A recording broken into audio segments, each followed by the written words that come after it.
Salam Indonesia, salam Nusantara dari Sabang sampai Merauke, dari Miangas sampai Pulau Rote. Mantala iman kita, mantala kasih kita, mantala pengharapan kita tentunya dalam Yesus Kristus menjadi Tuhan dan Juru Selamat kita dan Juru Selamat dunia. Jangan katakan bahwa Yesus itu bukan Tuhan, dan jangan katakan bahwa Yesus itu bukan Juru Selamat. Karena ada banyak orang mengatakan Yesus bukan Tuhan, ada banyak orang mengatakan Yesus bukan Juru Selamat. Tapi saya mengatakan kalau engkau percaya, engkau dan seisi rumahmu akan diselamatkan. Puji nama Tuhan. Yesus sudah berkata, akulah jalan kebenaran dan hidup.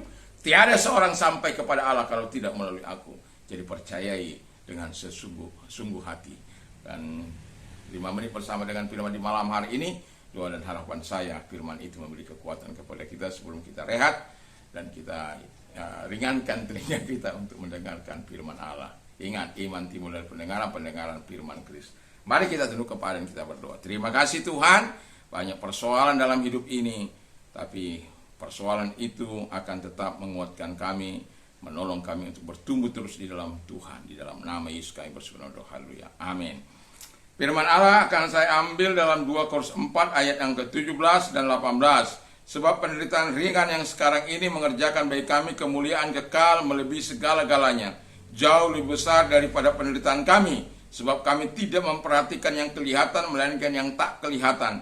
Karena yang kelihatan adalah sementara, sedang yang tak kelihatan adalah kekal. Haleluya, puji Tuhan. Jadi dalam kehidupan kita sebagai orang percaya, ada tema kita 5 manfaat ketika kita menderita. Jadi ada manfaatnya, ada 5 manfaat yang kita nikmati ketika kita menderita. Kalau kita, iman kita tetap berada di dalam Yesus Kristus. Dan ketika kita tetap percaya kepada di balik semua keadaan, semua Allah mengambil kendali, mengambil kontrol dalam kehidupan setiap orang percaya. Manfaat yang pertama, agar kita mengingat Kristus yang telah menderita bahkan mati bagi kita. Jadi kalau kita mengalami penderitaan, ingatlah Yesus sudah pernah menderita. Dia guru kita, jadi kita nggak akan lebih daripada dia. Kalau Yesus menderita, penderitaan kita kecil-kecil aja. Masalah, tapi ada banyak orang ketika menderita mempersalahkan Tuhan dan iman mereka drop dan lain sebagainya. Kita sebagai orang percaya nggak begitu. Semakin kita mengalami penderitaan, seharusnya kita semakin bergantung sepenuhnya kepada Tuhan. Yang kedua, agar hidup kita dalam kerendahan hati, bukan kesombongan. Dan kita tahu masalah, badai kehidupan, persoalan kehidupan ini, kalau kita sikapi dengan baik, membuat kita semakin rendah hati di hadapan Tuhan. Terima kasih Tuhan, aku nggak kuat menghadapi persoalanku ini. Aku merendahkan hati di hadapan Tuhan. Bukan aku ini orang hebat, tidak. Ya, kita merendahkan diri di hadapan Allah karena Tuhan yang akan menolong kita. Kita sadar kita butuh Tuhan dalam menyelesaikan masalah kita. Jadilah seperti Daud yang memandang persoalan, yang memandang Goliat itu bukan seperti masalah yang besar, masalah kecil. Dia memandang kepada Allah, Goliat itu kecil, dan itu sebabnya dia dapat membinasakan dan bahkan memenggal kepalanya. Oleh karena apa? Dia merendahkan hati di hadapan Allah. Orang yang merendahkan hati ditinggikan, orang yang meninggikan hati direndahkan. Dan awal dari segala keruntuhan adalah kesombongan. Jadi tetap rendah hati. Yang ketiga, agar kita hidup penuh fokus kepada Tuhan, bukan kepada masalah. Ya, jadi kalau kita memiliki masalah, kita bersyukurlah sepenuhnya supaya kita bisa lebih fokus kepada Tuhan. Kadang-kadang banyak orang mengalami masalah, fokus pada masalahnya sehingga stres. Jadi kalau kita sebagai manusia yang percaya kepada Tuhan, fokus pada Tuhan, bukan pada masalahnya. Kalau engkau fokus pada masalahmu, engkau akan teraniaya, engkau akan depresi, engkau akan tertekan. Tapi apabila engkau fokus kepada Tuhan, memandang kepada Tuhan, Yesus solusi dalam setiap persoalan kita. Tidak ada masalah yang terlalu besar atau terlalu kecil bagi Tuhan. Semua masalah dapat diselesaikan. Yang masalah-masalah bahkan yang terbesar sekalipun, Allah mampu melakukan sesuatu yang besar bagi kita. Yang keempat, agar kita dapat membuktikan iman kita kepada orang lain. Ini penting. Jadi kalau kita iman, kadang-kala kalau iman itu iman yang benar di tengah-tengah penderitaan, itu akan bertumbuh. Dan kita tahu bagaimana gereja mula-mula di tengah-tengah penganiayaan mereka tidak semakin surut, tapi mereka semakin bertumbuh. Lihat saja gereja-gereja Tuhan yang mengalami aniaya, mereka akan semakin strong. in the Lord, strong faith in the Lord. Jadi memiliki iman yang kuat dalam Tuhan. Karena apa? Mereka semakin berserah kepada Tuhan sepenuhnya, dan pada akhirnya Allah berkarya. Karena kita tidak perlu membela Tuhan. Allah tidak perlu dibela, Yesus tidak perlu dibela, Roh Kudus tidak perlu dibela. Dia cukup membela dirinya. Itu sebabnya dikatakan, pembalasan itu hakku, bukan hakmu Simon, hakku. Jadi kalau hak Tuhan, ya serahkan aja sama Tuhan. Kita tinggal gandol Gusti, nunut Gusti, turut Gusti saja kepada Tuhan Yesus itu. Puji nama Tuhan. Yang terakhir, agar kita dapat memberikan kesempatan kepada kuasa Allah. Nah, ini penting. Yang mau saya katakan kepada kita adalah, banyak kali kesempatan hilang, kesempatan tidak dilakukan oleh Allah karena ketika kita mengalami persoalan yang besar, kita gagal.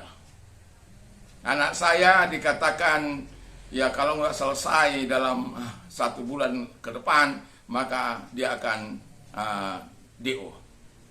Bukan karena dia tidak mengerjakan, tapi dia mengerjakan tidak sesuai dengan keahliannya. Karena keinginan dosennya. Dan dia ikuti itu, dan pada akhirnya dia terjerembab. Tapi ketika dia berserah kepada Tuhan sepenuhnya, Allah buka jalan.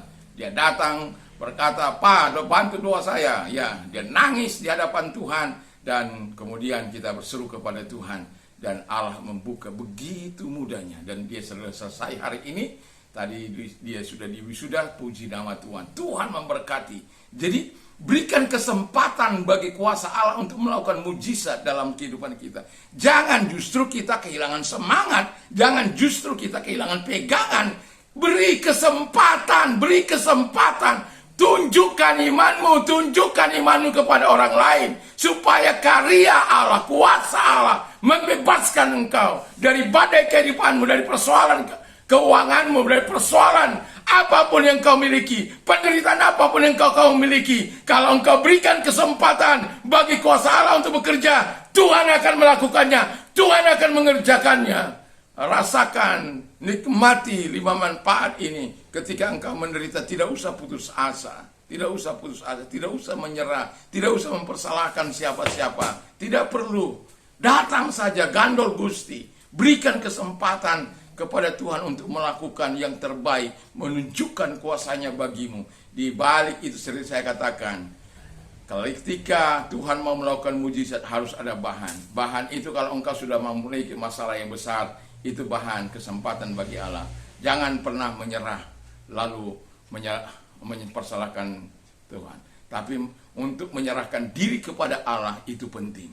Merendahkan hati di hadapan Allah itu penting. Supaya apa? Kuasanya bekerja. Lihat bagaimana Daud. Ketika dia menghadapi Goliat yang datang dengan pedang, lembing, tombak. Tapi dia datang dengan nama Tuhan. Kita memiliki nama Allah yang berkuasa. Yesus yang berkuasa. Yang mampu melumpuhkan segala kekuatan setan. Yang dapat menyelesaikan setiap masalah kita. Datanglah kepada Tuhan dan nikmati kuasanya ketika engkau dalam permasalahan. Dan ketika engkau dalam permasalahan, katakan terima kasih Tuhan. Ini kesempatan melakukan mujizat. Ini kesempatan engkau menunjukkan kuasamu di tengah-tengah kehidupanku, di tengah-tengah keluargaku, di tengah-tengah permasalahan anak-anakku, dan lain sebagainya. Tuhan Yesus memberkati kita. Kiranya kita adalah orang-orang yang tetap teguh ketika kita mengalami masalah dalam hidup ini. Dalam nama Tuhan Yesus, mari kita tunduk kepala dan berdoa.